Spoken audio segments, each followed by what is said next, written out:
Alistair Campbell says that you're evil. Evil is the word he used. What do you make of that?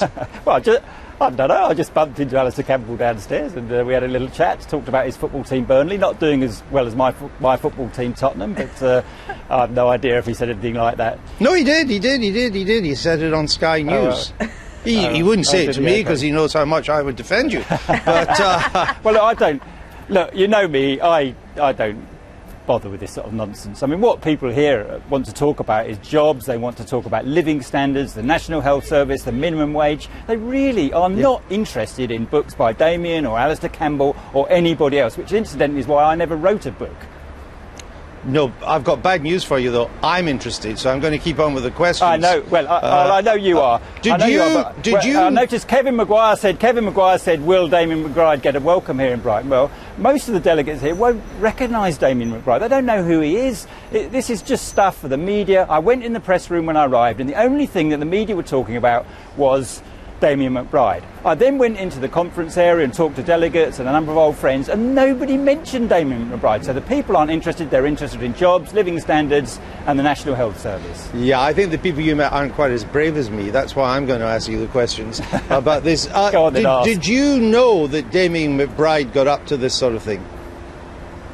Well, as you probably well know, because you're a student of politics, when I worked, first of all, for Gordon Brown opposition and then for a few years, a year and a half, at the Treasury, I never even met Damien McBride. He wasn't even around. He didn't come on the scene until, I think, 3 years after I'd left frontline politics, so I've no idea. But he was there when you were political officer for Unite, and you were very close to the Brown government. He was indeed, yes.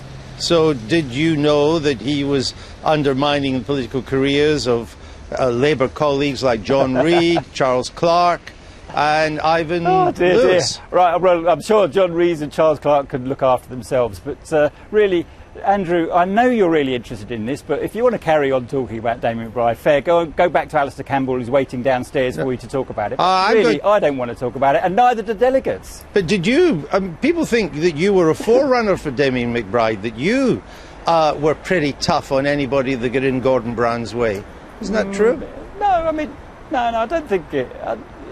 I suppose I was from a fairly different era. Don't forget, most of the time I was working was in opposition, where it's a hard fight to win an election, which is why Ed, both the Eds are finding it difficult, because opposition is very difficult. Of course, it's a tough job being a press officer, because we got to deal with people like you, Andrew, and people like Alistair Campbell did a very good job, and I think I did a good job when I was working for Gordon Brown, but that was many moons ago. But Alistair Campbell said to me yesterday that there was no equivalence between what he and Peter Mandelson did and what you and Damien McBride did, that you were much rougher, much tougher, much more brutal, much more unscrupulous.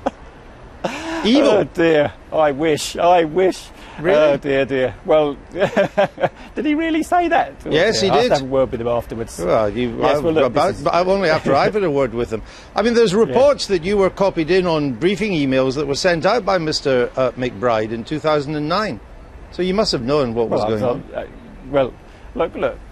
I've no idea what Damien was up to. Did you get these emails? I've no idea what Damien was up to, and neither did Gordon Brown, because I must say that I do genuinely think that Gordon Brown would be more shocked than anybody with some of the allegations that have been made in this book.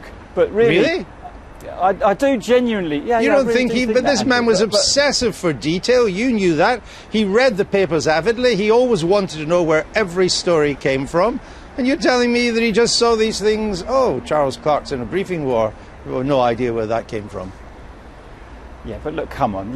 The idea that Charles Clarke can't look after himself, or John Reid, an old comrade of mine in the Communist Party era, I mean, it's just absurd and ridiculous. Now, it's good fun. I'm sure you've enjoyed reading it, or well, I don't know if you've read any of it yet. I certainly haven't. I haven't read any of these books. I never read Alistair Campbell's books, Tony Blair's books. Look, do you know what?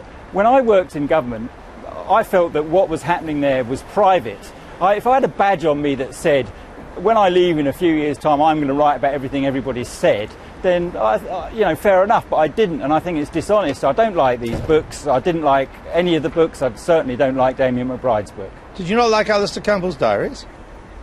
Well, I've never read them, so I've no You've idea. I'm sure he never made lots read of money them? for himself out of them. But you're in them. I Of course I bet you haven't. got it and looked up the index.